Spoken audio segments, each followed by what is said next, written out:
Okay. Okay, thank you. All right, I'll note Detective Werther's now been placed under oath. I do have a couple of questions before we commence. Detective Werther, have you listened in on online or in person here any of the trial testimony that's taken place since this case started? I have not. Have you talked to anyone else about testimony they've provided in this trial? I spoke to Detective Duncan. I'm aware that he did testify, but we didn't discuss the content of his testimony. Okay. All right, Ms. Blake, then you may proceed with your direct. Thank you, Your Honor. Will you please state your name again and spell it for the record? Yes. My name is Ariel Werther. Ariel spelled A-R-I-E-L. Werther spelled W-E-R-T-H-E-R. My badge number is 649, and I work for the Chandler Police Department. What is your current title or position within the Chandler Police Department? The title is detective. I'm assigned to the robbery homicide unit of the Chandler Police Department. Do you have any specialized training in order to be a law enforcement officer in general? Yes, I attended the Arizona Law Enforcement Academy 2011. Prior to that, I worked as a dispatcher for the department for 3 years.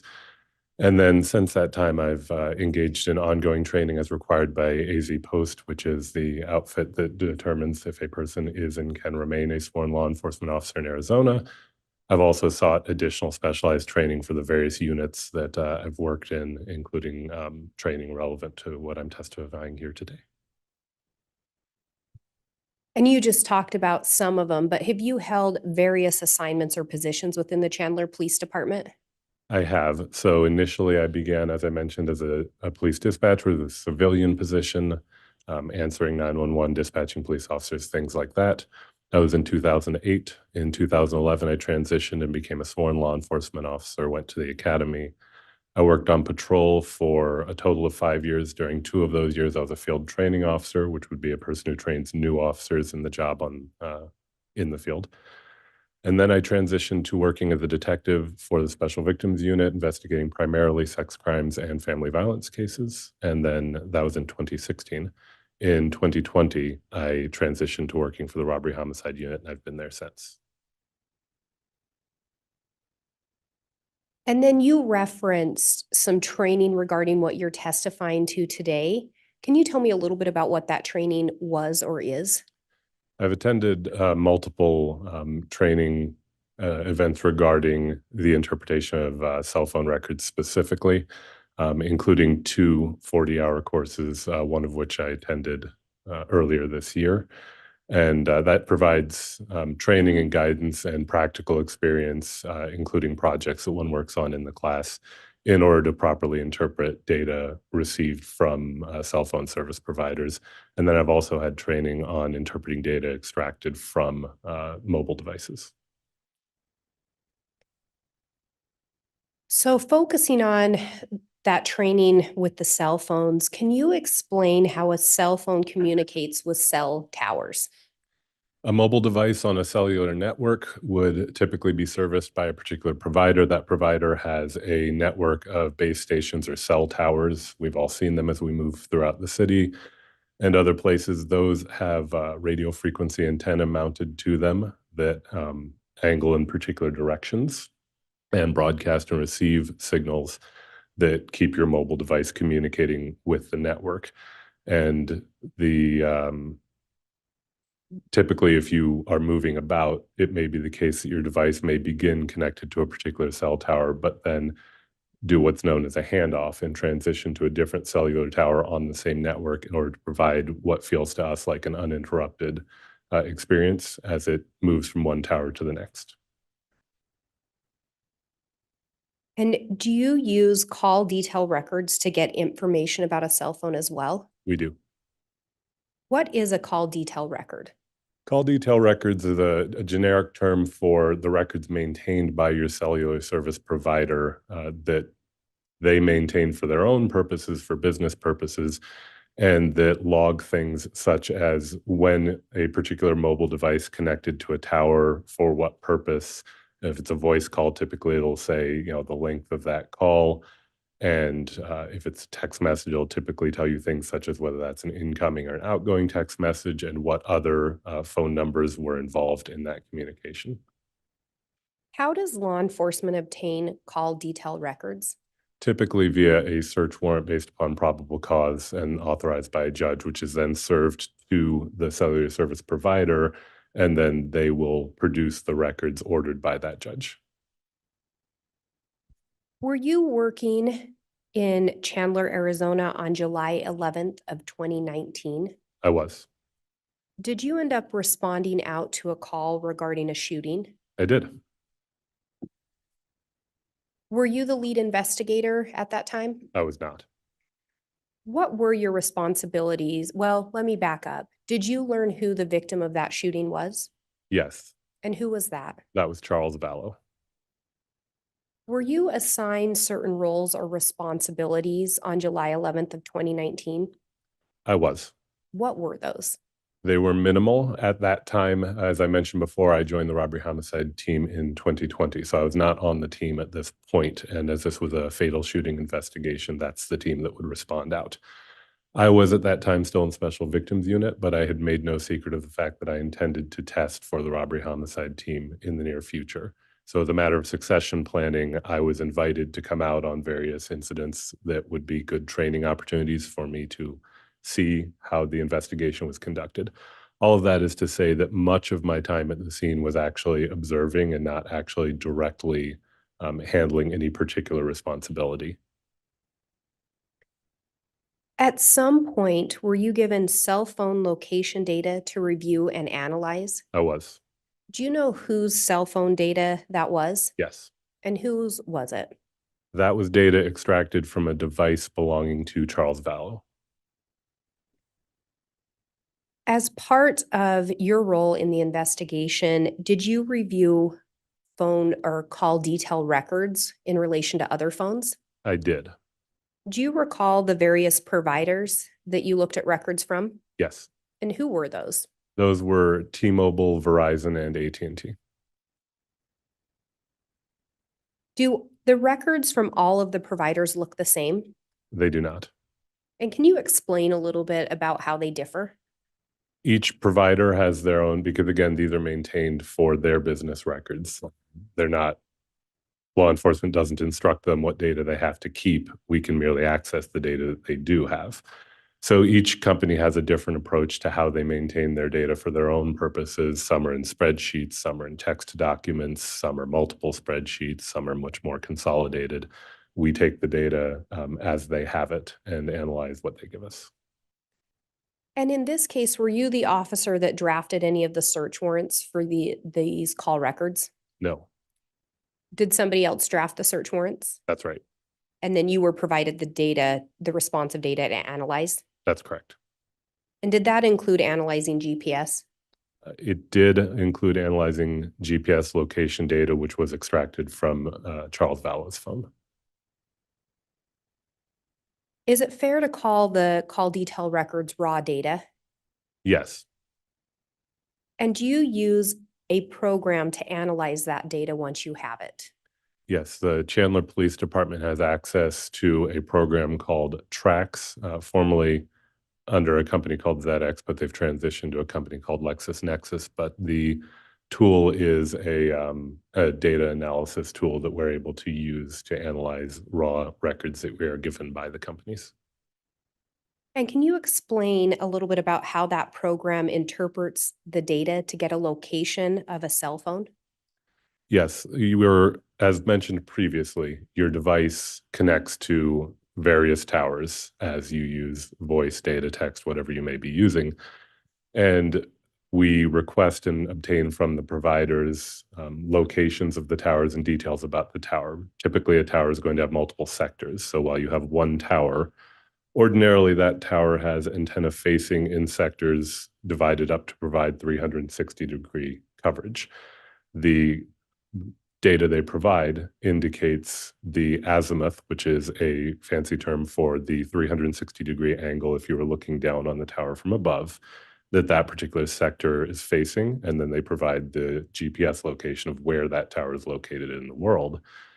And the call detail records will typically indicate when a particular communication event took place, which tower it connected to, and which sector. Using that data, then one can get a general coverage area for where the device was most likely to have been at that time. And when you talk about this program TRAX, I think you also mentioned ZX. Is that what it used to be? Yes, that was the company that initially developed it, I believe. Is that program only available to law enforcement? No, it's my understanding that it's available to paying customers who want to use it for various purposes. I'm familiar with instances where it's been used by defense and people doing private analysis. In your experience, do cell phone companies use technology that looks for the best signal? Typically. So as I mentioned before, you may start a call in one place and you either may move or you may not for one reason or another. During the course of that call, your device could switch to a different tower because the signal's better. Environmental conditions can impact signal strength, line of sight, obstructions in the environment, and then again, when we move and our devices move with us. And to be clear, when we talk about the location of a device, that's the cell phone itself, not necessarily the person it's associated with. Is that correct? Correct. Call detail records can tell you information about where a device most likely was at a given moment. The question of who's holding the device is something that must be examined or determined from context or other means. And we've talked about in this particular case, you were given some phone records to review. Yes, Do you recall what you looked at in this case? I do. And what was that? So there were records of 4 different phone numbers, again, between Verizon, T-Mobile, AT&T, that were attributed to various people involved in this investigation. Again, I did not write the warrants to obtain that data. I was just given the data after it had been obtained. When you're provided phone records, what are you looking for? So typically, what I want to determine if there are claims that have been made in this investigation or are relevant to the investigation that could possibly be tested by the data set that I've been given. There are certain questions that your cell phone data set might be able to answer and certain questions that they cannot. So if, for example, someone said that in a room with just the two of you there, you said a particular thing, I'm unlikely to find an answer to that in your cell phone data records. It's not likely to be there. But as far as analyzing when and where people tended to be, or if they were in fact communicating without necessarily knowing what they communicated about, those are things that one can evaluate. So you look at the records and try to determine by looking at them if there are reasonable conclusions that can be reached from what's in that data set that would be relevant to your case. And in this case, did you prepare an exhibit of the information you reviewed? I did. And was the information you reviewed extensive? Yes, Do you feel that the exhibit would aid you in your testimony today? it would. Do you feel it would aid the jurors in understanding the evidence you're going to talk about? I do believe it would. Your Honor, I have what's been marked as State's Exhibit 43. However, I had talked with counsel in the court before. I have it plugged into my laptop ready to play. It does take a minute to upload. Counsel has been provided a copy. I would ask to publish at least the first slide of it for identification purposes. Okay.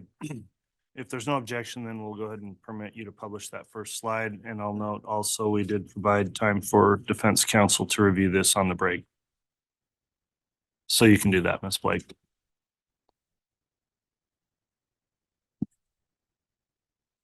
And I will indicate there should be a mouse up on the stand for the detective to use as we get further.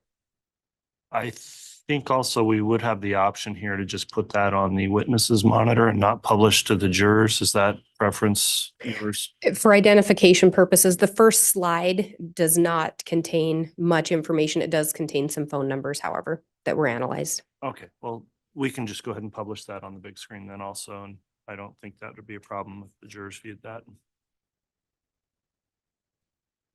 And Detective Werther, do you recognize the slide we're seeing on the screen? I do.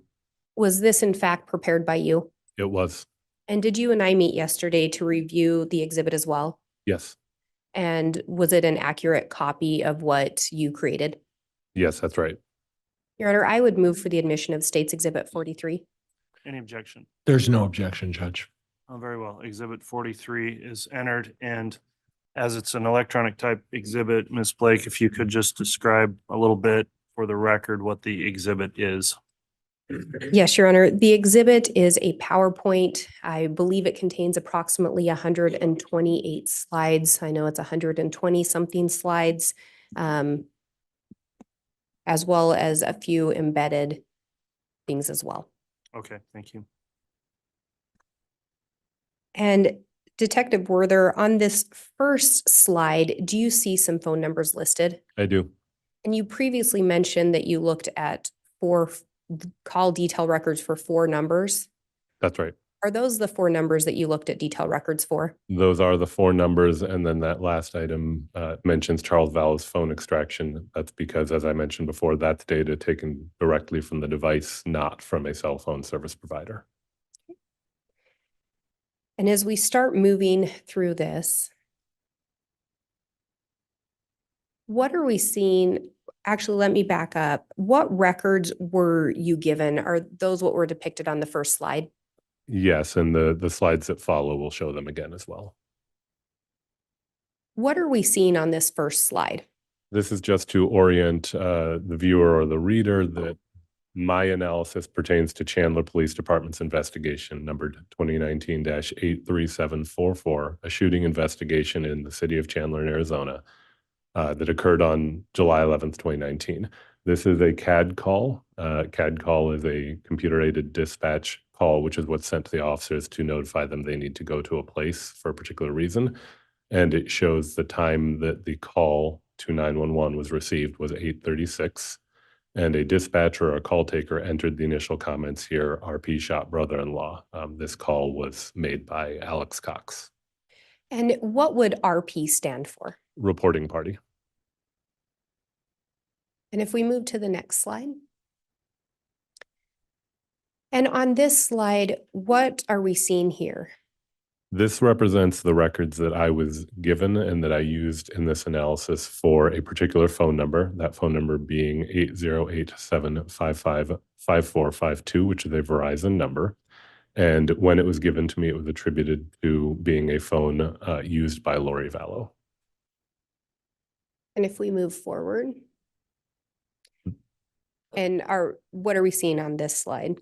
This is the same sort of breakdown, and I should have mentioned each of those line items that one reads on these slides. Those are the titles of the documents I was given pertaining to the particular record. So this is a T-Mobile phone number, 480-692-9562, also attributed to Lori Vallow. So this is a second device attributed to Lori Vallow that you looked at. Correct. And one thing I noticed, and I've noted it here when I received these records, no logs of text messages were received, received by me. Ordinarily, your call detail records include not only the voice calls that you make and receive or that your device makes and receives, but also any text messages sent. For whatever reason, and I don't know what it is, I did not receive text message logs pertaining to this number.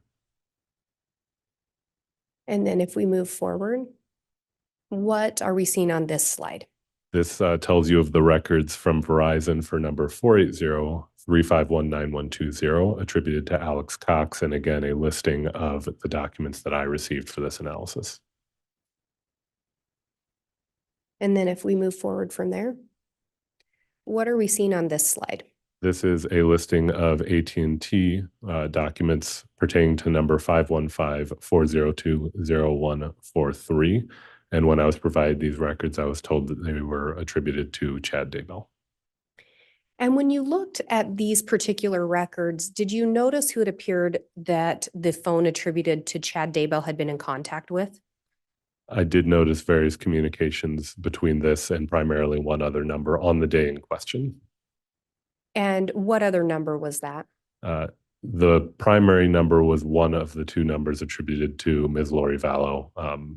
It's shown throughout the slides as to which of those 2 particular numbers it was. And when you talk about on the day in question, what specific day did you look at these call details for? I mostly limited my analysis to the day of the shooting in Chandler, as that was my task to analyze what these records could tell us about that particular event. So that previously mentioned July 11th of 2019. And then if we move forward, you'd previously mentioned that you looked at the locations extracted from Charles Vallow's phone. Is that correct? Correct. Did you look at any other data in relation to Charles' phone at that time? No. And can you remind us again or explain the difference between the records for Charles' phone versus those for Lori, Alex, and Chad? Yes, so all of the 4 numbers that we've gone through, those are records. As I mentioned, a warrant was sent to a cell phone service provider, and then they provided in return various records related to their customer and that particular device and what it was doing during the time frame authorized. This is different in kind. This is data extracted from Mr. Vallow's mobile device. And that data, as I understand, is primarily sourced from GPS, which is a different system than when your device is communicating with a cell phone tower. And if we move to the next one, what are we seeing on this slide? So this is to help orient the viewer to how this is going to be represented, this data from Charles' device. So we have the ability at the department, I'm not one of the people who does it, to extract data directly from someone's device. And then that data produced as a spreadsheet that was given to me can be mapped. GPS coordinates, same as we all use if you've ever used a mapping device on your phone to be able to get from one place to another. That sort of data is the type of data we're talking about.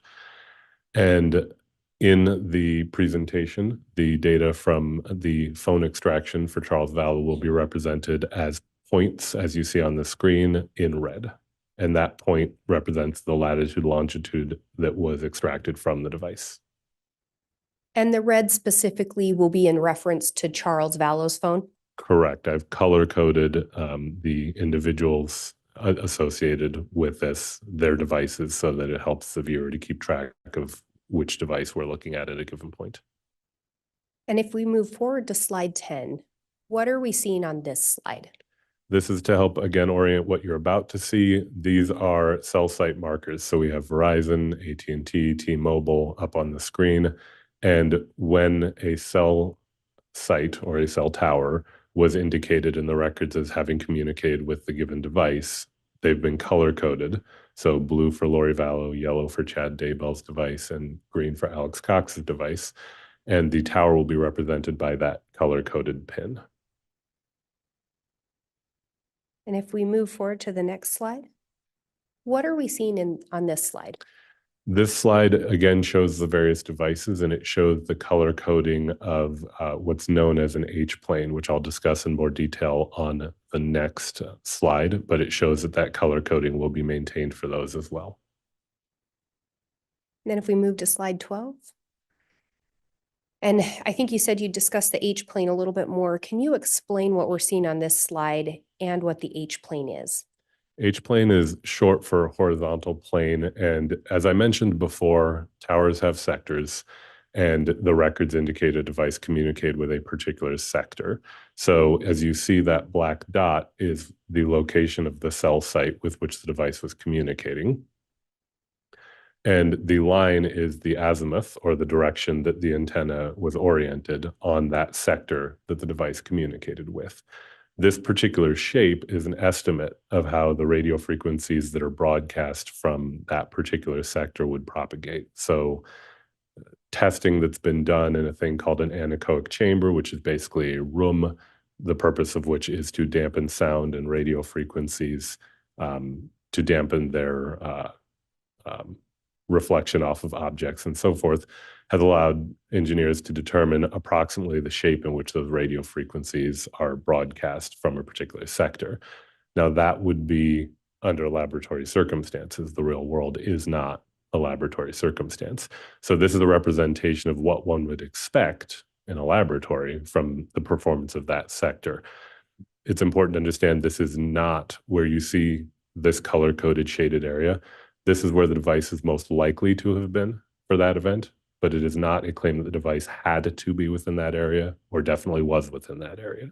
It's an estimate of a likely location. And then if we move forward to the next slide, what are we seeing on this slide?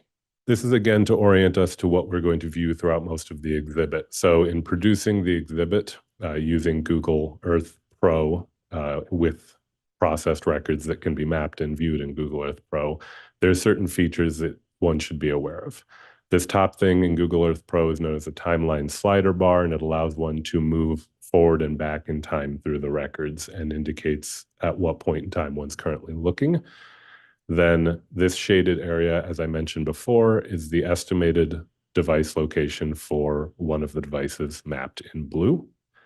This one is for one of the devices mapped in green. If you have multiple devices, they'll both be on the screen at the same time with their estimated locations.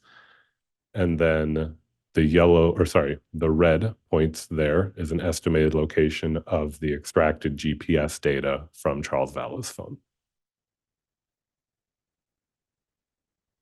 And what are we seeing on this next slide?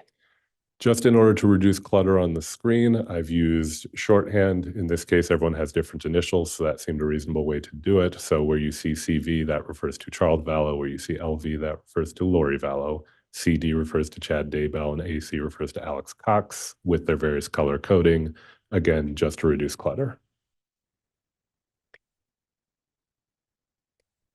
And then what are we going to see on these next slides? These next slides will start bringing us into representations of the actual analysis of these various records when they're all put together. And, what are we seeing on this slide? Yes, thank you. So this was, as mentioned before, I provided some of this information on July 11th, 2019, 8:36 a.m. Chandler police received the 911 call regarding a shooting alleged to have been in self-defense at 5531 South Four Peaks Place in Chandler. Police officers responded. They contacted Alex Cox at that location and found Charles Vallow inside deceased with multiple gunshot wounds. And during the course of the investigation, Lori Vallow returned to the scene at 8:48 in the morning with her daughter, Tylee Ryan. Interviews were conducted with the various people involved, and then cell provider location data, as we've discussed, was later obtained, and the cell phone location data was extracted from Charles Vallow's phone. And if we move forward, what does this slide depict? As I mentioned before, when you have a certain amount of information about a case and then you have the data set, the question is, what can that data set possibly tell me? Does it support the claims? Does it refute the claims? Or does it tell me nothing about the claims? These are some of the things that I noted that seemed like they could be tested by looking at the data. So some of these claims include things like the particular time that Charles Vallow was said to have arrived at the South Four Peaks Drive location, the question of whether Lori Vallow was or was not present at the time of the shooting, whether she did in fact end up with his cellular phone after the shooting, which is a claim that was made, whether the children were present, and then events after the shooting. The claim had been made by Lori that she went to a nearby Burger King and that she went to a drugstore to buy flip-flops for herself and the children. She said they had to leave without shoes because of the event, and that she dropped JJ off at Lauren's Life Academy, which is a school that he attended, and then returned after doing all those things. And one other thing is she had made the claim that Alex called Lori after the shooting, and they discussed whether he would call 911 or not. So those are all things that you felt you could try to verify or disprove in looking at the various events and timeline given? Yes, these seem like things that cell phone estimated locations and also communication records should be able to at least give some indication of whether these things were supported or refuted by the data. And if we move forward, were you looking to corroborate or find something that would refute some of the information provided? Yeah, so specifically with reference to the cell phone, the call detail records from the various providers and also locations on Charles's phone, it's important not to take those things at case value and say, well, the data says that the device was there, so it absolutely had to be there, because the data has an error rate. All data has an error rate. So one of the other things we try to do when we're doing investigations is find other means of corroborating or refuting the data, because if the data are not accurate, we want to know that. And so we're looking for other things that might show, And throughout the presentation, I try to intersperse some of those things that we found. And regarding the records you received, what is the first thing you did with the records? The first thing that I did with the records when I received them is look through the actual raw records and see what sort of records even I had been given. And notice certain things like, again, the lack of text detail for Lori. And so I asked if that was somewhere else and determined that for one reason or another, and I don't know why we don't have it. So after looking through the records, I used that program we discussed previously to produce a file that can be viewed in Google Earth Pro so that I can put all of the various data sets alongside one another in a timeline, mapped, and then move through them and see what each of the data sets indicates about what the device was likely doing during that time. And again, was your analysis restricted to the events of July 11th of 2019? Yes, it was. Were the records set to a specific time? Yes, because we were investigating an incident in Arizona, they're all interpreted in Arizona. Typically, when they provide the records from the subscribers, they're going to set them to GMT, Greenwich Mean Time, also known as Zulu time sometimes. Arizona is always 7 hours behind that, so all of these records are set to GMT -7. And that includes the records for Chad Daybell, which indicate that, in fact, he was in Idaho at the time, which is a different time zone. But in order to be able to see them all as they actually happened, I set his records to Arizona time. Otherwise, what you would see is all the Arizona events, and then 1 hour later, you'd see an Idaho time event that in reality had happened 1 hour earlier. It would be very confusing. And if we move forward, is this an animation you created? Yes. And can you explain what we're seeing here? The purpose of this animation is to orient the viewer to the general areas that are going to be involved in this analysis. So that's the Phoenix metro area. Chandler is on the left-hand side. You'll see the map pop up again as the data loads. And then certain areas of particular interest to the case are being labeled as we watch for reference to get you a general idea of where they're all located. And there's a residence there. It looks like a house icon. Yes. What does that represent? The one on the left side of the screen, because I've used two house icons, the one on the left is 5531 South Four Peaks Place, which is the incident location of the shooting. And I should mention, although it's likely obvious, that north is the top of the screen and it will remain so throughout the animations. And then the other residence that we see there? That is Alex Cox's residence at, oh, that should not have done that. Alex Cox's residence at 1658 East Shari Street in Santan Valley. And there are some other. Yep, Santan Valley. And there are some other icons there. Are we going to talk more about those a little later? We will talk about those locations as they come up. And if we move forward. Yes, I think we should. Oh. There we are. And what are we seeing on this screen? This is an estimate of the distance from the 5531 South Four Peaks Place address to a Burger King that wound up becoming an area of relevance, and the estimated distance is 1.96 miles. And if we go to the, and is that the measurement that was depicted on that screen? That is the measurement depicted on that screen, yes. And on this next one, what are we seeing here? This is an estimated distance from the Four Peaks Place address to Lawrence Life Academy, which, as I previously mentioned, is the school that JJ attended at the time. The measurement depicted on the screen is an estimate that says 7.2 miles. And if we move to the next one, what are we seeing here again? This again is that CAD call hard copy showing that the 911 call was received at 8:36. And if we go to the next slide, did issues of timing and what was reported as far as times cause concern early on in the investigation?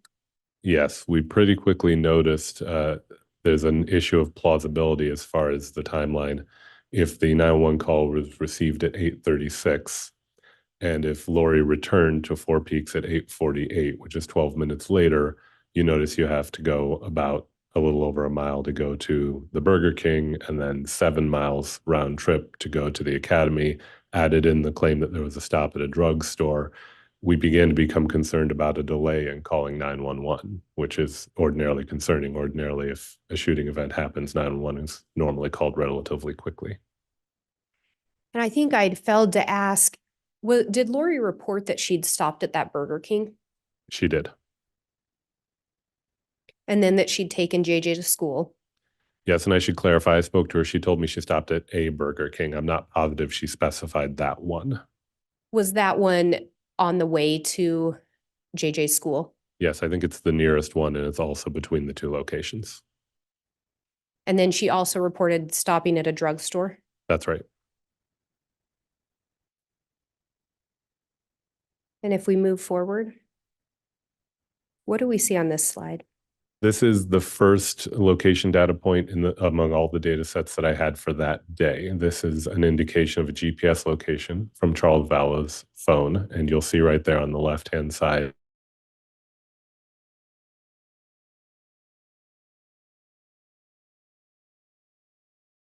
True by Hilton at 1950 South Santan Village Parkway. And what are we seeing here? This is an overlay of a receipt that was later recovered when we went to the True by Hilton that indicates that that is in fact where Mr. Vallow was staying on the date in question. So as I mentioned, we're trying to see if data appear to be accurate or not.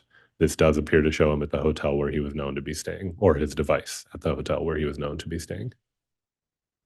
And in moving to the next slide, what are we seeing here? So this is a record from the 0143 number attributed to Chad Daybell, where it texts the 9562 number attributed to Lori Vallow. As I mentioned, for that 9562 number, I don't have text logs. So to the extent that I can examine those communications, it has to be viewed from the records produced regarding the 0143 number. And this here would be the estimated location of that 0143 number at the time, which is 6:06 in the morning, Arizona time. And if we go to the next slide, This is advancing the time to 6:12 in the morning, and this is Lori Vallow's 9562 number texting Chad Daybell 0143 number. and this is again on July 11th of 2019. That's right. And if we go to the next slide, Advancing again to 7:01 in the morning, the Chad Daybell 0143 number texts the Lori Vallow 9562 number. And these are just, again, the mapping estimates associated with each of these communication events for the 0143 number. and moving forward, what do we see here? This is starting back at that 0003 GPS event, and it showed the various GPS events all the way up to 0716. If you saw them popping up on the screen and then passing, it would show that they were all generally in the area of that hotel until 7:16 in the morning on the 11th. And then if we move to the next couple slides, So at 7:16 in the morning, the device, Charles Vallow's device location data shows it traveling from that Hilton through various streets to the area of the Four Peaks residence. And one of the things I wanted to highlight here, as I mentioned, all data has an error rate. Yes, I do not have any reason to believe that Charles Vallow's phone was actually in the backyard of that neighboring house. There's just an error rate, and that's something to keep in mind when one reviews these things. But it shows it arriving in the area of the Four Peaks residence at 7:32 in the morning. and the last communication between Chad and Lori prior to this that you noticed was about 7:01 or just after 7 in the morning. That's right, on that device, yes. And if we move forward, what are we going to see here? This is going to show, again, the 0143 number, texting Lori Vallow's 9562 number, and this is at 7:33 in the morning. This is the same approximate time that the device data indicates that Charles Vallow's device arrived near Four Peaks. And again, we don't have the content of those messages. Is that correct? I do not have those. If someone has them, I'm not aware of it. And this is a device associated with Chad texting a device associated with Lori? That's right. And I'm not familiar with the area, of course, but I imagine those of you up here are more likely to recognize this area. And if we move forward? So until 7:50, the data from Charles Vallow's device indicates it was in the general area of the Four Peaks address. Then about 7:50, you see that it has now moved away and out towards the surface street, which is Gilbert Road. So that's approximately 18 minutes after the device arrived near Four Peaks. It is now off and in transit, and about 46 minutes prior to the time when the 911 call will occur.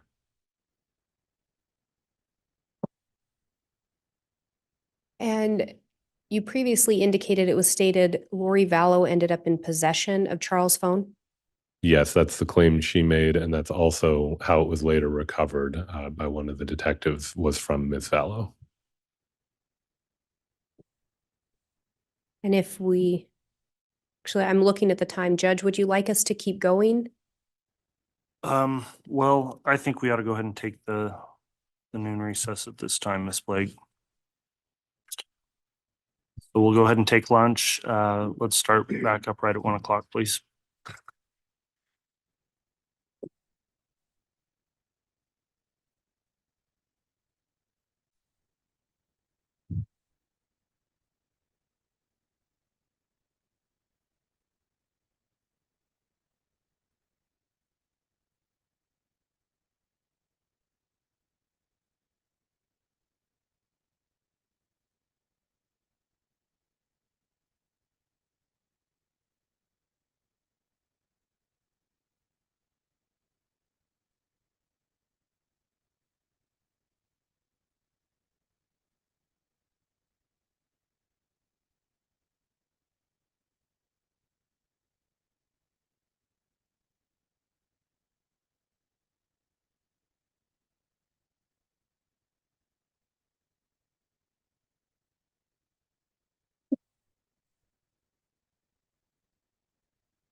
All right. That's best.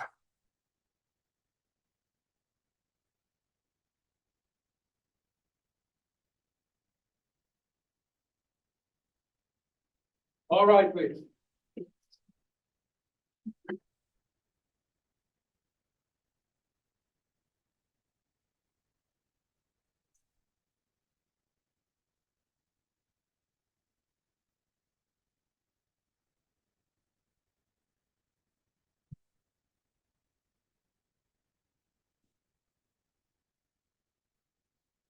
Police officer, account for you. All right, thank you. Please be seated.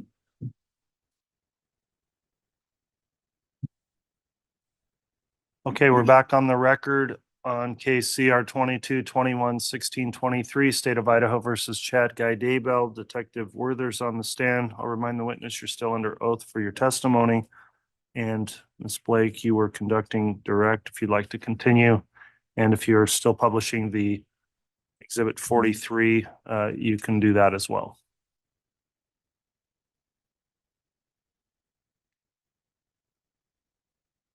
Thank you. And we may need to go back one screen.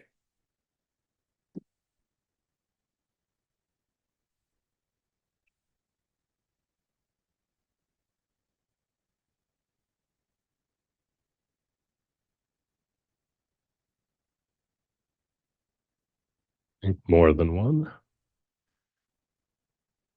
There are a few auto advances, and I think they did their thing while we were away.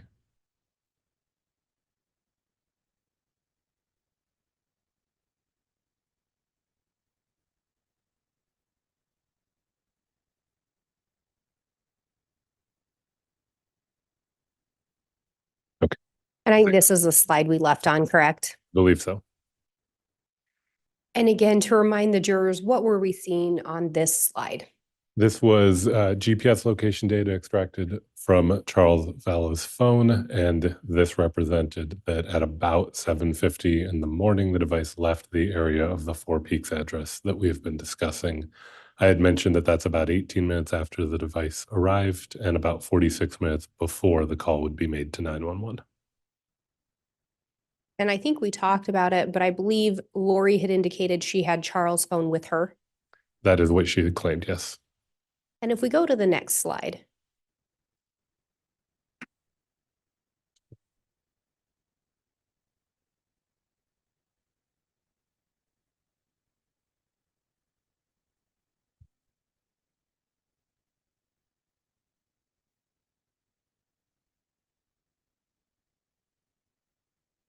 Okay. What are we seeing on this slide? This slide is representing these are those H planes we had discussed before, indicating where a device most likely was at the time an event happened. This event is actually a call that should have stayed up. This is a call made between Alex and Lori, between Alex's device and Lori's device, rather, and shows that at 7:52, sorry, the auto advance is going to keep doing that. At 7:52, you can see the devices are communicating, and it shows the most likely location where those two devices were at that point.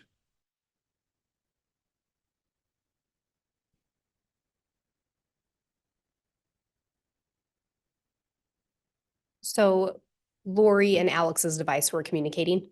Correct. That was a voice call at 7:52 between the two. Recall the claim had been made that after the shooting that Alex and Lori communicated via phone, and this is one of a few instances I found where there was a voice call between their devices. And that was before the 911 call. Before the 911 call, we've not got to the 911 call yet. And then what are we seeing here? These would be those overlapping H planes. So the blue represents the most likely area for Ms. Vallow's device to have been, and the green is the most likely area for Alex Cox's device to have been. The green, of course, includes the Four Peaks address, and the blue includes the Burger King we're going to talk about momentarily.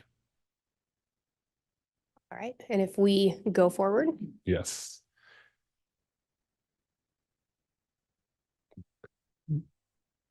And what are we seeing here?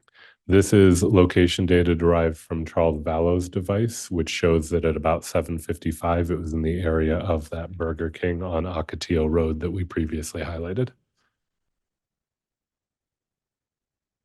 And if we go forward, what is this slide telling us? This is my way of, we talked about wanting to corroborate data and then, or refute the data if it turns out to be the case that the data isn't reliable, and also to test the various claims.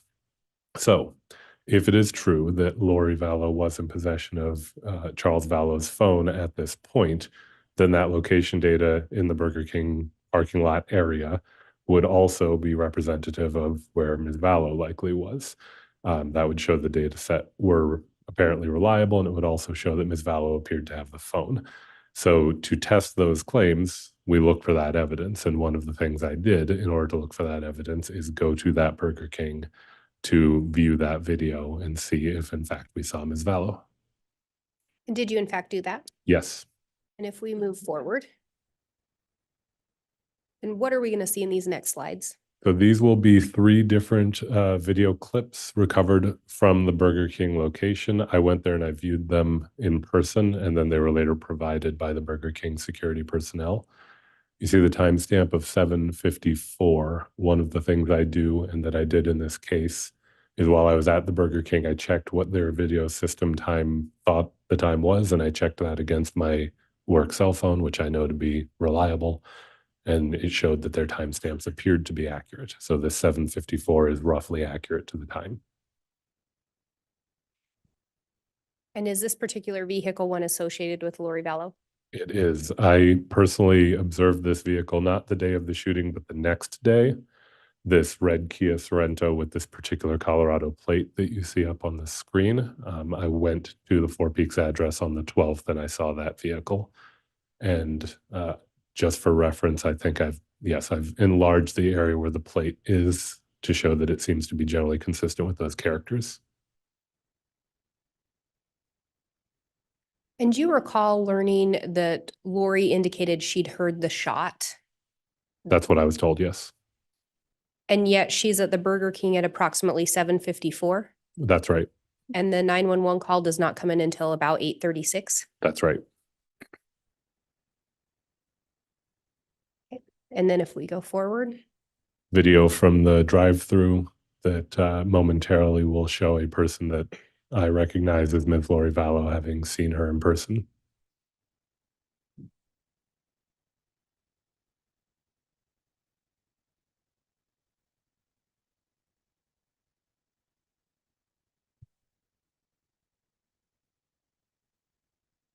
and from this video, could you tell who was in the vehicle with her?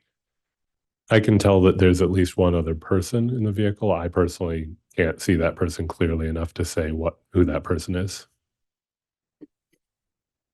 And were you aware that Lori indicated she'd left the residence with both of her children? That's right.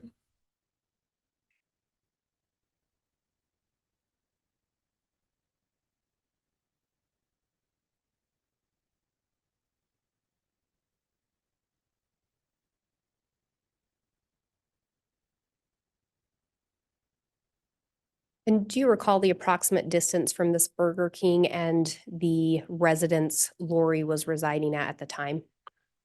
I said it earlier, it was 1 point something miles. I don't recall what followed the decimal. Fairly close distance then. Relatively.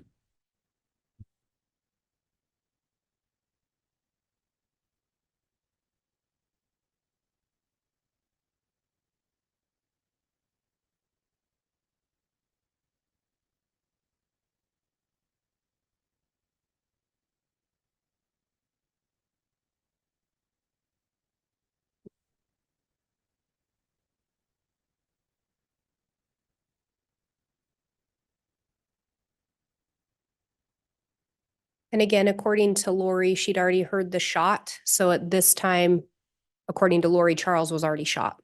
According to her claim, yes. And she's at a Burger King drive-through. Correct.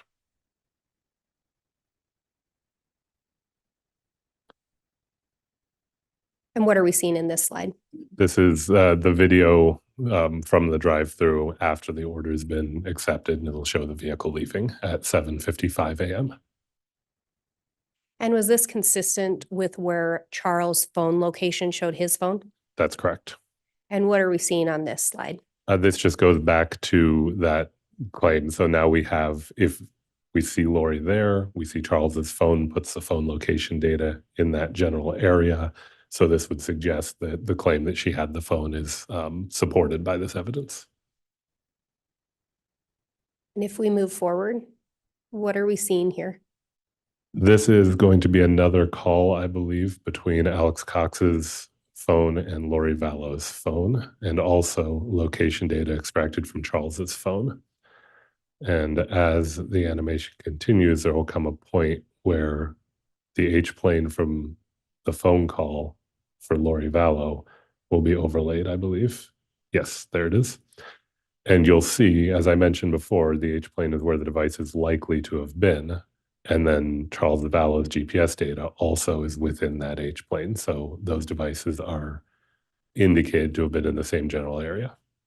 And there is Alex's H plane in green, showing an area that does include the Four Peaks address. And these are the details for each of those calls coming up on the screen now.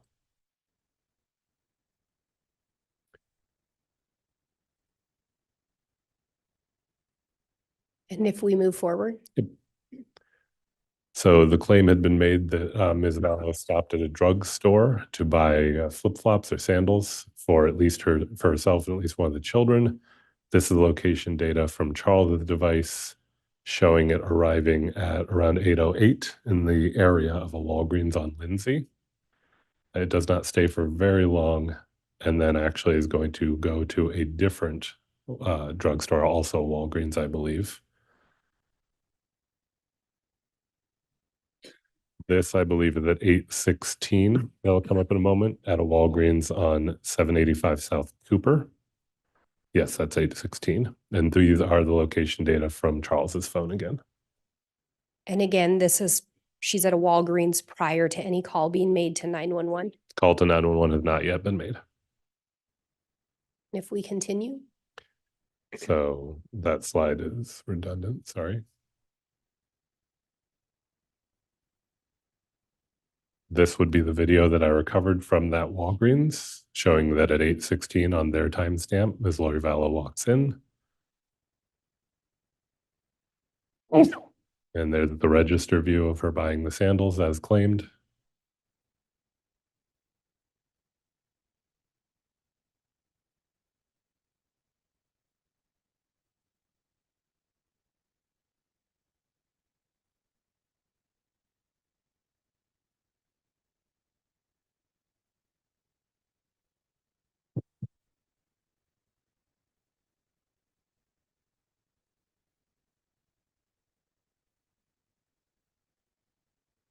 and did this match up with the location data on Charles' phone? Yes, again, everything has an error rate, but the device is in the area of this Walgreens at the same time, And again, this is presumably after Charles has been shot, according to Lori. according to Lori. And again, prior to the 911 call being made. Correct.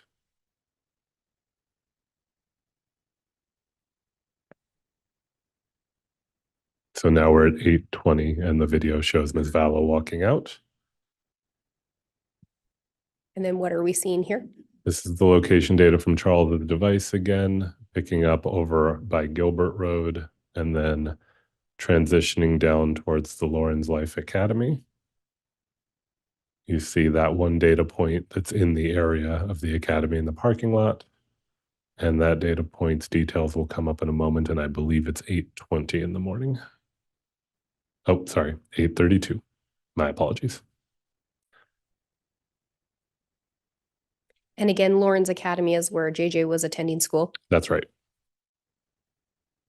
And if we move forward, what are we seeing here? This is going to show Charles Vallow's device location at the time that the 911 call was placed by Alex Cox. So that's the device location in red on Gilbert Road, north of the freeway. And that is the H-plane for the 911 call made from Alex's Cox device, which initiated the police investigation in this matter. This, for reference, is about 63 minutes after the device location data from Charles's phone first arrived in the area of Four Peaks in the morning. If we move forward, This brings us back to that CAD call, showing again that it's 8:36, just so that we're oriented. We're back to that point that I brought us to earlier. and if we go to the next slide, what are we seeing here? This is going to be the phone location data from Charles's device in transit down towards the Four Peaks address. There's a point just north of the freeway right now. And then it should pick up and show it arriving in the area of Four Peaks.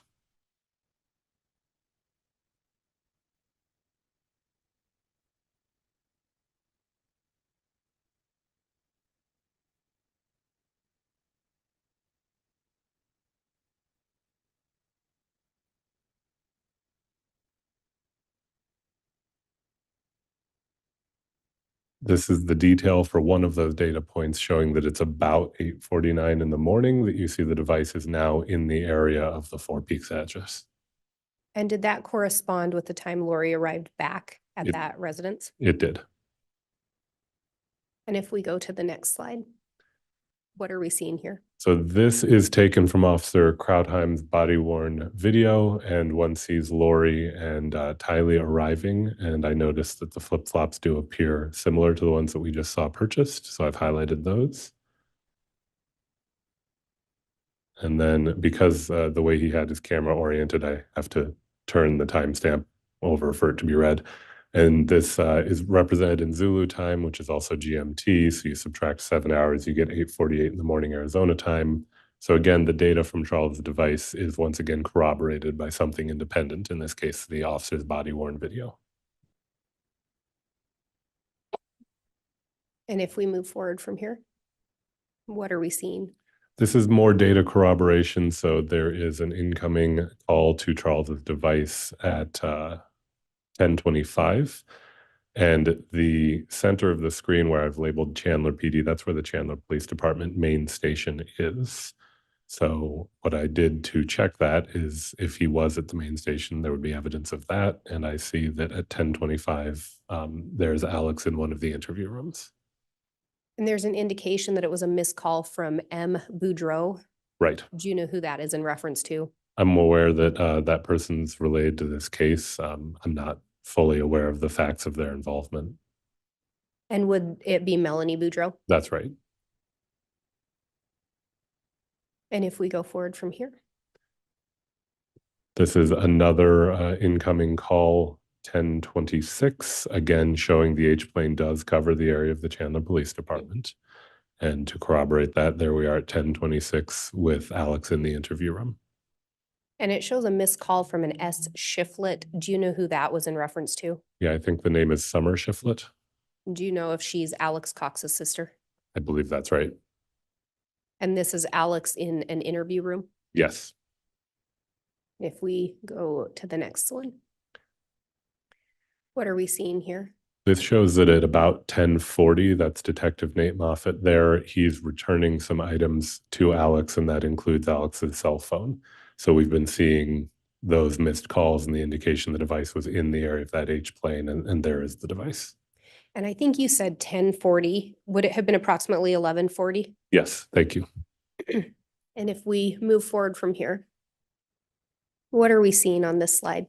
This is an incoming call to Alex's device at 12:10, and the H-plane once again covers the Four Peaks address.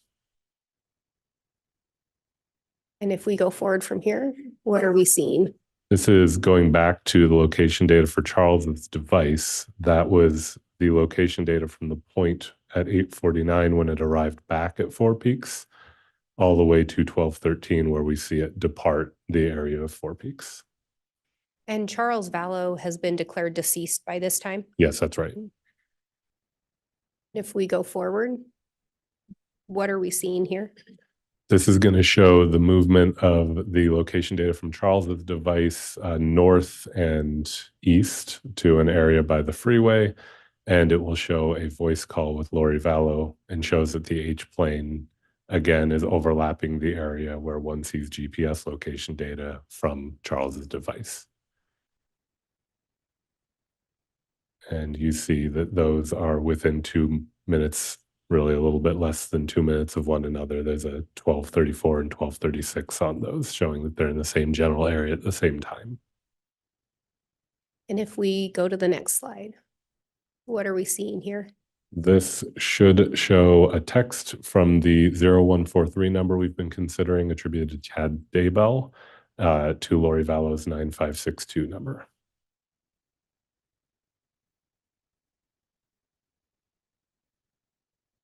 And this is mapping the location data for that event from Mr. Daybell's records indicating that his device is now in the area of Salt Lake City, Utah. And did you determine an approximate time on that text? Yes, it's showing 12:39 on the slider, and I think the actual record's going to come up here momentarily and show that. Yes, 12:39. And again, were you able to look at the content of that message? That's not available to me. And if we move forward,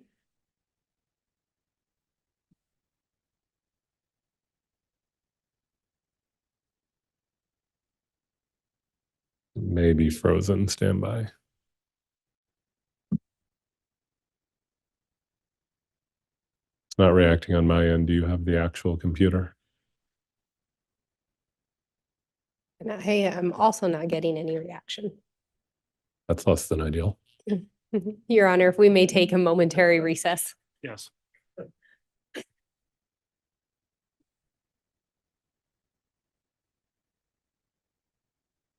And Detective Werther, is it going to be best if I close out and I would reopen it? be my best guess. If you hit escape so we're not presenter view, and we'll see if we can note what slide we were on. That'll make it easier. But if it's not reacting at all, I think we'll have to just quit it and reopen it. And I think it has frozen up. Your Honor, I'm going to unpublish it. Okay.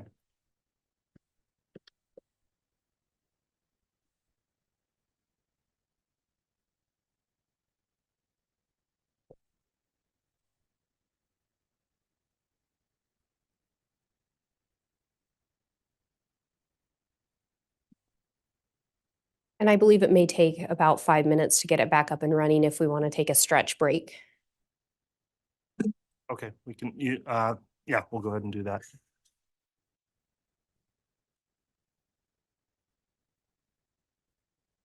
Everyone like to stand up if they want. Ma'am.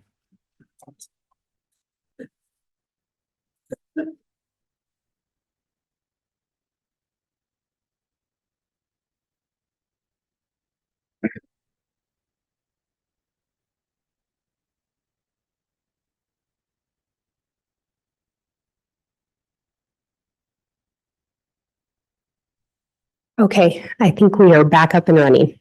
All right. Thank you for your patience.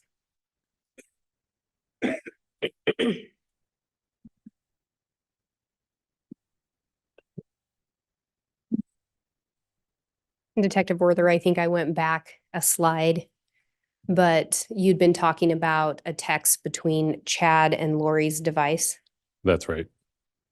And Yeah. then what do we see on these next slides? So briefly as well, I may have misspoken. This is an incoming text from Lori to Chad. And then if we move forward. Let's see if it'll advance now. It will not for me. Is there a chance you could hit an enter key or an arrow key? I'm going to see if I reconnect the mouse, if it lets you. No? Let's see. Yeah, I'm right clicking and it's coming up with nothing. It should come up with a menu. If you hit enter, will it advance? Without the HDMI cable, it was. Let me see.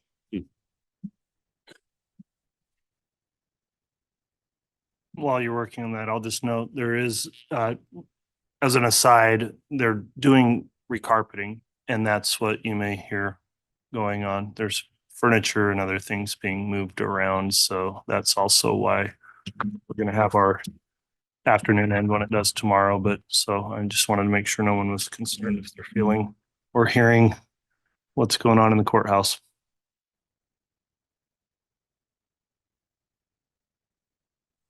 All right, Ms. Blake, we discussed proceeding with a different witness right now while you work on the technical issue on this, and I believe the state does have another witness we could call.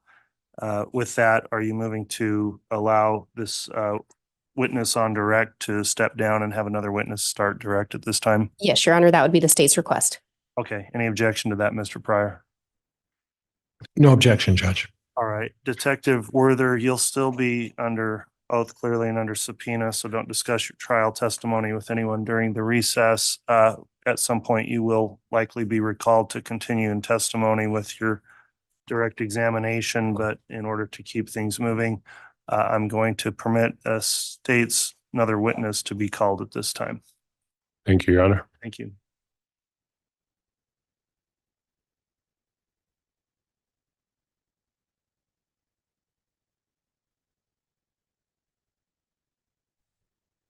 Here's our President County for Your Honor. Thank you. Please be seated.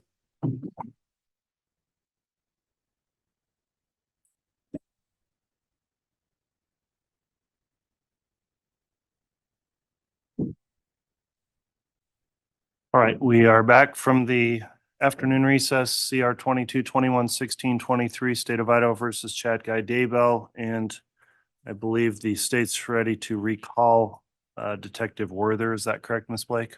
Yes, Your Honor.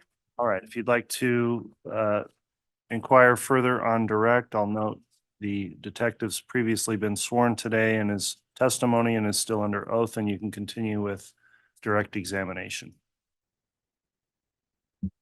Thank you, Your Honor. The state would ask to go back to publishing State's Exhibit 43. Fingers crossed. And Detective Werther, I think we'd left off with this was less than ideal.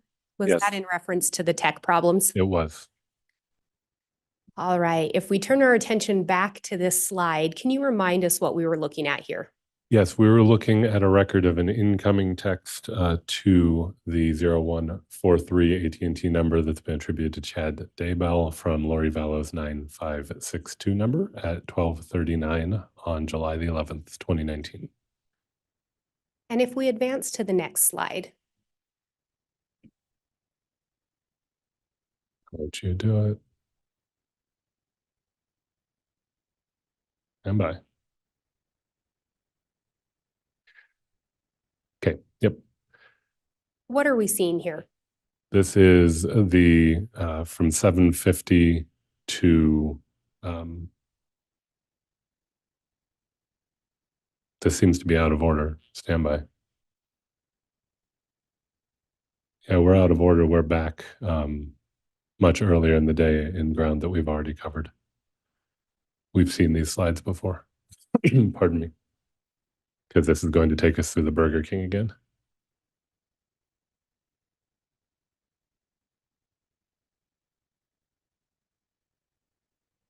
From memory, I think it was slide 81 where we ought to be.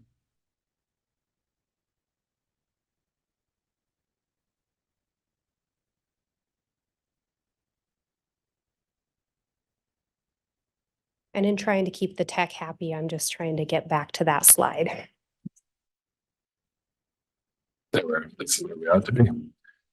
And can you tell us what we're seeing here? This is showing the mapping of a voice call from Lori Vallow's 9562 phone to the 0143 phone. That one M45S signifies that it's a 1 minute 45-second duration call.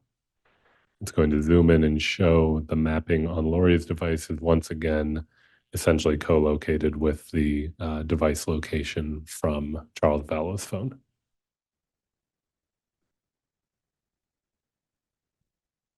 And there we see the details of the call with the duration rendered in seconds, but that's 1 minute and 45 seconds. And if we go to the next slide, This is going to proceed showing the location data as Charles's device describes a path east and south, and then the next call record that is located along with the device location.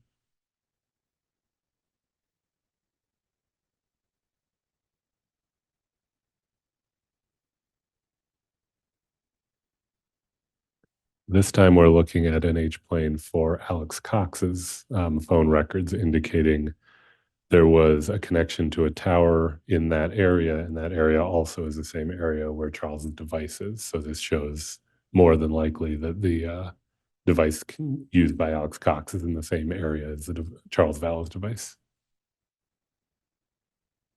and this is almost 1 o'clock. Yep, 12:57 for the location from Charles Vallow's device and 12:59 for the voice call. And if we go to the next slide, Here we have an outgoing text from the 0143 number to Lori Vallow's 9562, and this is at 13:11, which is 1:11 p.m. so another communication between Chad Daybell and Lori Vallow on July 11th. Between their devices, yes. And if we go to the next slide, what are we seeing here? These are more data points from Charles Vallow's phone, and it shows it arriving in the area of Alex Cox's home. They're on 1658 East Shari Street in Santan Valley, and the time is going to be 13:26.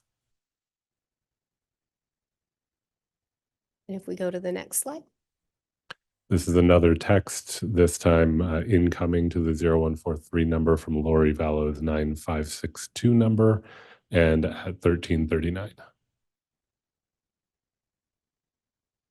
If we go to the next slide. Text going outgoing at 1343 between the same two numbers. And the next slide. This is showing the mapping from Charles's device and then a rather large H plane for Lori Vallow's device that includes the Cox residence. The incoming call from Melanie Boudreau's number to Lori Vallow's number for a 5-minute, 58-second call. And if we go to the next slide. Another text, this one outgoing from the 0143 number to Lori Vallow's 9562. And the next slide. This is the H plane that we left off with, and it's going to transition to show that the H planes for both Lori's phone and Alex's phone are in the same general area. And I believe that's the next slide. My apologies. This one just shows an H plane for Alex's for an incoming call. That negative one's a default value. I'm not sure who called it, isn't in the records. And if we go to the next slide. This shows Charles's location data still in that area, and then location data from Lori Vallow's 5452 number with an H plane that includes that residence. And this is at 1407 and 1408. And there's an indication there that a number associated with Lori called Detective Inklin's desk. Yes, Detective Inkland, the member of my team now. She was on the robbery homicide team at the time and involved in this investigation. And she's the one who received that phone call. And do you know if she's also the detective that interviewed Lori Vallow? Yes, she is. And if we go to the next slide. So this shows that and remember that there are two phones associated with Ms. Lori Vallow. So the 9562 H plane is the top one. The 5452 is the bottom one. Shows that they are overlapping and they're within 2 minutes of one another, basically showing that they're in a similar area that includes that residence. And was Charles' phone also located within that vicinity? It was. I don't believe that the data point within this very narrow time frame, but it's been located in that location, and we'll see data coming up shortly that shows it still is. And then I see a note down there, a number associated with Lori Vallow called the Valley of the Sun Mortuary. Yeah, so highlighting this number here, if you take that number, which is 480-895-9232, I'm going to advance to the next slide now. That's the phone number for the Valley of the Sun Mortuary.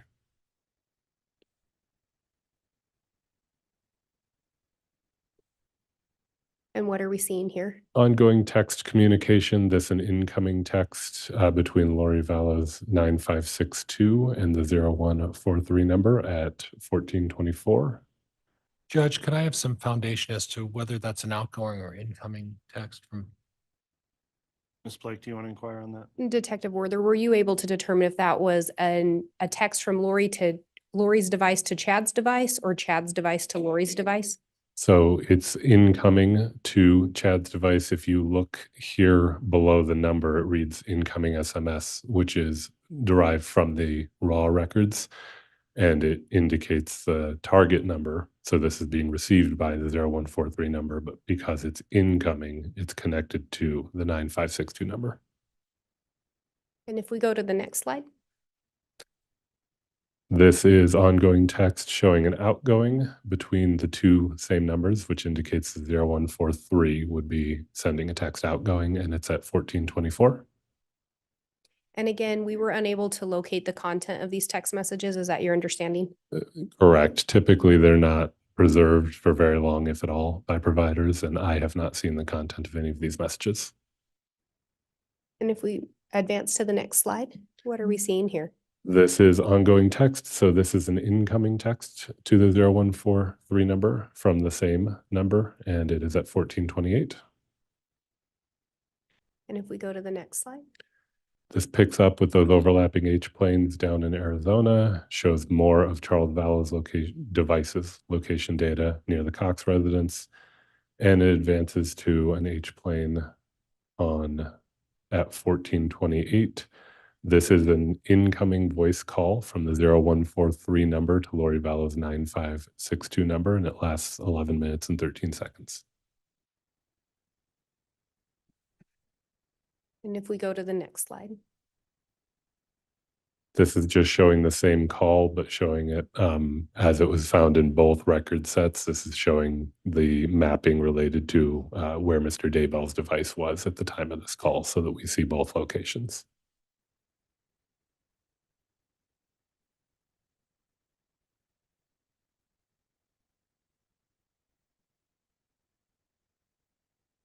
And the device associated with Chad Daybell is showing as in somewhere in Idaho at that point. Yes, that's right. So same call. And what are we seeing here? This is going to advance to where the device associated with Alex Cox calls Detective Inclan's desk. There it is. And it shows the location data extracted from Charles' device is in that same general area where that H plane is. And this is the call to Detective Inclan's desk from Alex Cox's device. And if we advance to the next slide.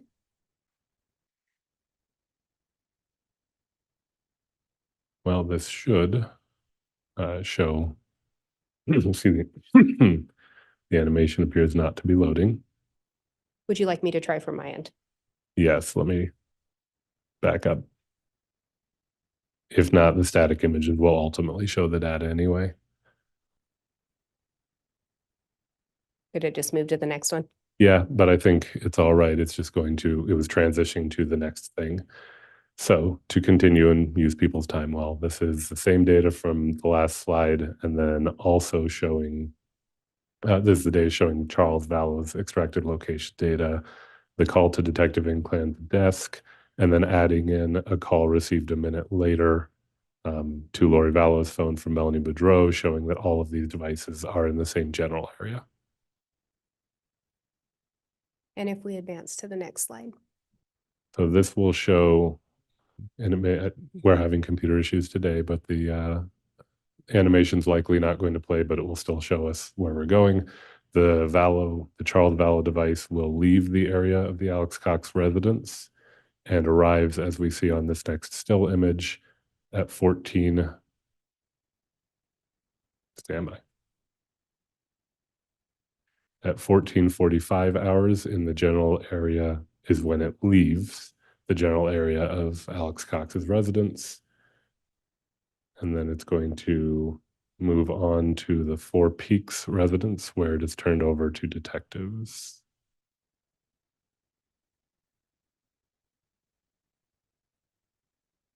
There we are. At 15:11, it's in the area of the Four Peaks residence where detectives took possession of that device from Ms. Vallow. And is that how you came to ultimately look at an extraction from that phone? Yes, that's right.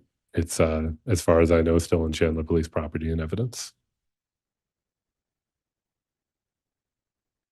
And what are we seeing here?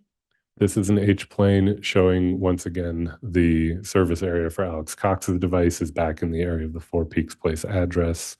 And there is an outgoing call to a phone number that on the internet was associated with USAA. It is a 10-minute, 55-second call. And then what are we seeing here?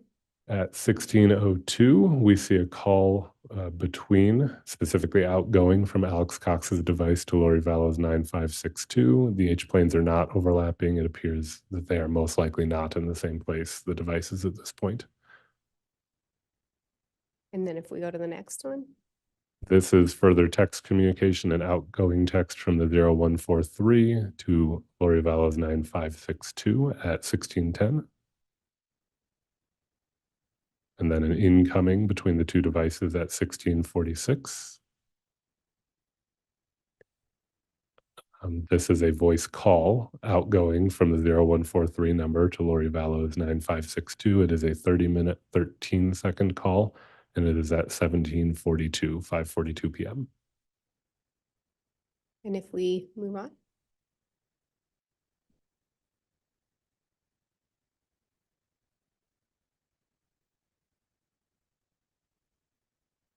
Okay.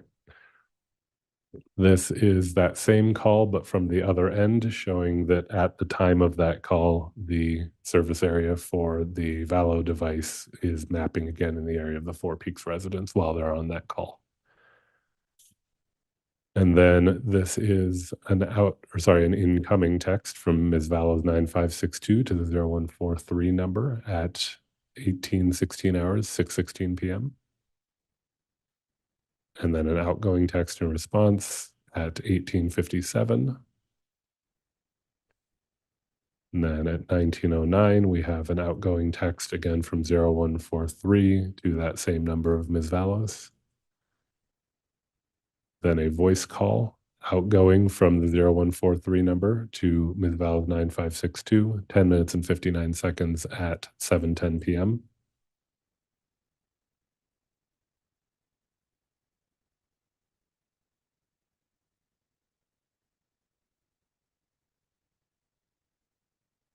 Okay. This is that same call mapped again on the Arizona side from Ms. Valo's records, showing again in the area of the Four Peaks residence while that call is happening. Another outgoing voice call, but this one from the 0143 number to that Valley of the Sun mortuary number that we saw earlier. This is at 7:34 p.m. and the call lasts 7 minutes and 14 seconds. In my analysis of that day, which is what I did the analysis on, it's the only call or text from that device to any number other than Ms. Valos. And Ms. Valo had called the Valley, or a device associated with her had called the Valley of the Sun mortuary earlier in the day. Correct. And now the device or a device associated with Chad Daybell placed a call as well. That's right. Now it is 7:50 p.m. and there's an incoming text from Ms. Valo's 9562 to the 0143 number. And then at 7:52 p.m., an outgoing text from the 0143 to the 9562. And then there is an outgoing 7-second call from 0143 to the 9562. That is at 7:54 p.m. And the 9562 number texts the 0143 number at 7:54 p.m. And then there is a 13-minute and 2-second call outgoing from 0143 to 9562 at 7:54 p.m. I believe it's just going to show us the mapping on the other end on the next slide. Yes, this is that same call in Arizona showing the service area for Ms. Valo's device in the area of Four Peaks. And coincidentally, around that same time, there is an H-play in a service area for Mr. Cox's device, and it also is in an area that covers the Four Peaks address.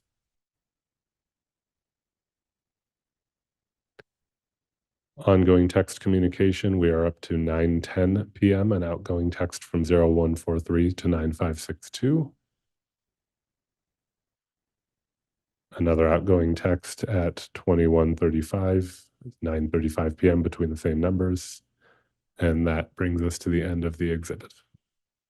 And what are we seeing on this slide?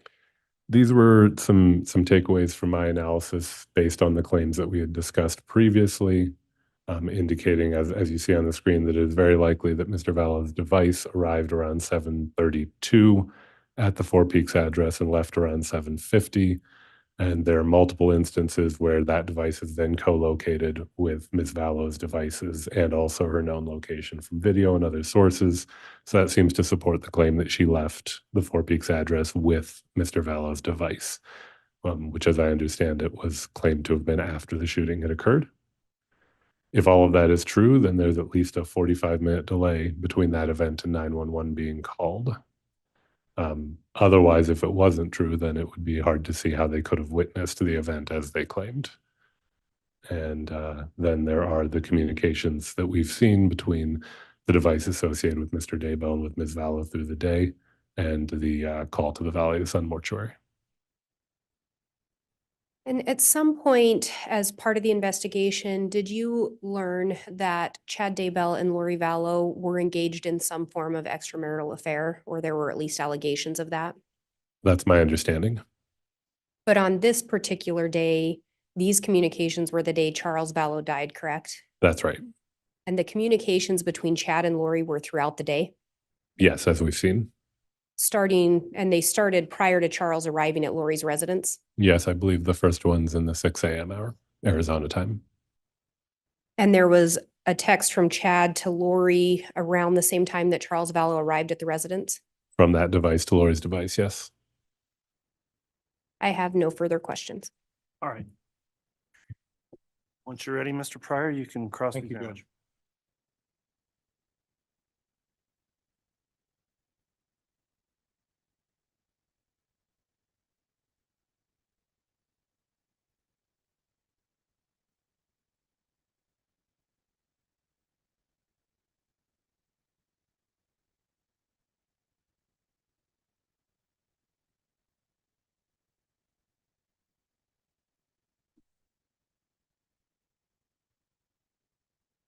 May I, Judge? You may. Officer, you testified earlier that there were text messages and phone conversations throughout the day between Lori Vallow and Chad Daybell. Is that right?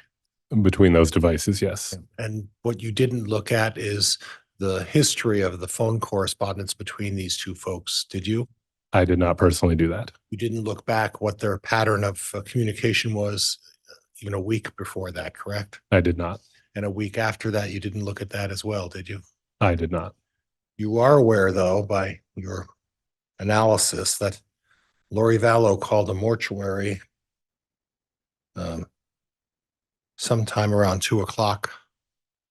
And then there was a preceding number of calls and texts. And then Chad Daybell called the same mortuary, correct?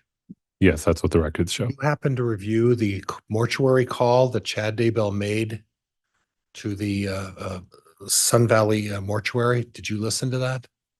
Oh, no, I've not listened to the audio recording. Okay. So you don't know the nature of what Mr. Daybell said about obtaining further information or letting them know about what, you don't know anything about that, right? I'm aware the recording exists. I have not listened to the recording. And you're aware that the two of them were engaged in an extramarital affair? That's what I've been told, yes. Okay. Now, the issue of cell tower, would you agree with me that cell tower coverage is the least effective of the ways to obtain data of the location of a cell phone? I don't know that it's the least effective, but it obviously has an error rate greater than, for example, the GPS that we looked at, if that's what you're asking. Okay. And the best way to determine a phone's location is actually to have the phone itself. Would that be fair? I would agree with that. Okay. Now, I noticed during this process that it appeared that Mr. Daybell was traveling to somewhere in Utah and then traveling back that day, correct? That's what the device seems to be doing, yes. Okay, and there are a number of these calls that are text messages and calls that are rather short in nature, correct? I don't know the length of the texts, but as far as the calls go, the durations were all up on the screen for sure. And what you also don't know is whether these calls were being received in due time or whether there was some sort of delay because of the traveling within the Utah, Idaho area out there, correct? How do you mean a delay? Well, phone reception. You're not able, through your analysis just on these numbers, to determine whether or not these calls actually were successful in any kind of communication. Isn't that true? The duration can give an indication, of course, for a longer duration, then it's more likely that a voice call took place. But if I'm understanding you right, yes, it's possible, for example, that some of these went to voicemail. Absolutely. And Mr. Daybell was, and for your, you know where Springville, Utah is, correct? I'm not very familiar with Utah, so no, Okay. You know where Salt Lake City is. roughly. And you looked on the map and you know that it's a distance between Salt Lake City and St. Anthony, Idaho, correct? Yes, that's right. Are you familiar with the topography and the area out there in terms of the quality of phone reception in that area? I am not very familiar, Okay. no. Okay. Now, from what I understand from your testimony is that, at least what you're suggesting is that based on based on Charles Vallow's phone and the delay reporting to 911, it's suggesting that Lori Vallow was present at the time Alex Cox shot Charles Vallow. Is that correct? Partly, if I might elaborate. Okay. What I would say is that if Ms. Vallow makes the claim that she's present for the shooting, which I'm told she did, then the data suggests that either that claim is wrong, she wasn't actually there, or she was there, there was a very long delay before 911 was called. Either of those are possibilities in my mind. Okay. And are those are really the two distinct possibilities, correct? Yes, I think so. So either Miss Vallow is lying about being there when Alex Cox shot Charles Vallow, or the other scenario you suggested, correct? Yes, that's right. And if I noticed that on your display, you included that Tylee, Ryan, and JJ Vallow were also present at the time. Is that right? That's the claim that was made. Okay. And there's no indication that by way of phone records or otherwise that Lori Vallow took JJ Vallow or Tylee Ryan anywhere else. Is that right?